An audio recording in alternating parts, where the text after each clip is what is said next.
Yes, it's possible to build your confidence and do so quite quickly if you do it properly. But most people, when they try to build confidence on their own, they're making a lot of mistakes. Then they conclude, well, I guess I can't do this. I guess there is something wrong with me. I guess it's hopeless. So they just table it and you try to live your life as best as you can with low confidence. This is coming from a guy who did that for at least 15 years of my life, struggling with confidence. So let me share with you the 3 biggest mistakes that you might be making that are blocking you from becoming a way more confident version of you. By the way, if you're enjoying this video, please click down below to give a thumbs up and subscribe for more videos just like this so you can learn how to become a more free, confident version of you. So the first mistake is you are unwilling to be uncomfortable. Unwilling to be uncomfortable. This might be a misunderstanding of how you build confidence. You might think confidence is just a matter of talking really positively to yourself, which can be helpful. We'll get into that in a minute. But at the end of the day, there is only one way to build confidence, which is to do the risks that make you uncomfortable, that challenge the voice in your head that says, it's impossible, I'm not enough, they're not going to like me. The only way to build the confidence is to take the action in the face of the risk consistently over time, and then you show yourself, you prove to yourself, I'm capable, I'm likable. This is an exposure method, or often gradual exposure, and I work with clients, and it is a proven way to build confidence. I would say it is the only way to build confidence, but the problem is it's kind of like a form of fitness. So if you want to get stronger, you want to get faster, you want to do any sport better, you have to be willing to be uncomfortable, whether it's lifting or running a little faster, a little further, or something. And if you never get uncomfortable, you never build the muscle, you never get stronger, right? And it's the same thing with confidence. If you're unwilling to lean into that edge of like, ooh, I don't want to go talk to that person. Okay, fine, I won't. That's avoidance. And avoidance over time actually diminishes your confidence, and approaching, taking the action, moving towards going on offense is what increases your confidence over time. So number one is you have to be willing to be uncomfortable. That doesn't mean you have to beat yourself up and make it this awful, grueling task. That's where gradual exposure is extremely helpful,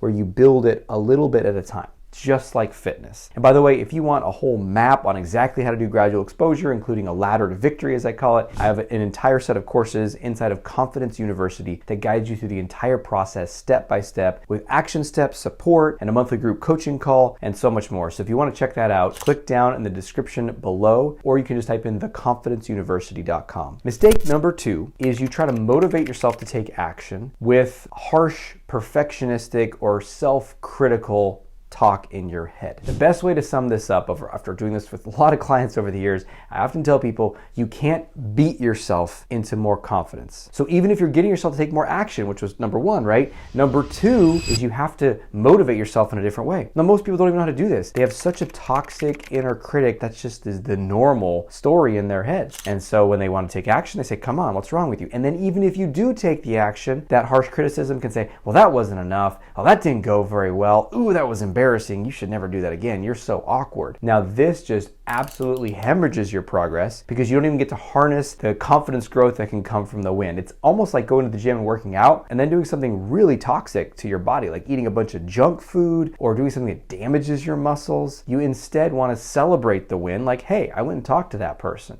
Maybe it didn't go great, but hey, I'm taking action, right? You find a way to become supportive of yourself. I teach this in my book, On My Own Side. If you haven't read that, or there's a ton of other videos on this channel, just type in On My Own Side or almost or self-esteem, and you'll learn about how to shift that voice in your head. But if it's toxic and critical, no matter all the action you could be taking in the world, will not build confidence. Number 3, man, this is like the pitfall for building any skill, muscle, or capacity. It's a lack of consistency. I see this all the time. People get in a flurry, they watch some of my videos, or they read one of my books, and they're like, okay, I did a bunch of stuff. And I'm like, awesome, what happened? Like, well, I felt more confident. Great, then what? Well, then I stopped. Okay, why? I don't know, we all do that, right? Maybe you get out of pain, things are a little bit better. You get a girlfriend, you're like, well, hey, I need to build this confidence stuff. But then you get all neurotic and jealous and feel insecure and don't want to meet her friends because you're anxious, and you didn't really solve the problem at the root because you just did a little bit to get in shape with your confidence enough just to get a girlfriend. For example, I've never done that myself. In any case, we have to stay consistent with it. And the best friend for consistency is a moderate approach. It doesn't have to be extreme or intense or overwhelming, just a little bit of action. Now, again, in Confidence University, there's a lot more nuance and detail here, but just a rule of thumb here for you is,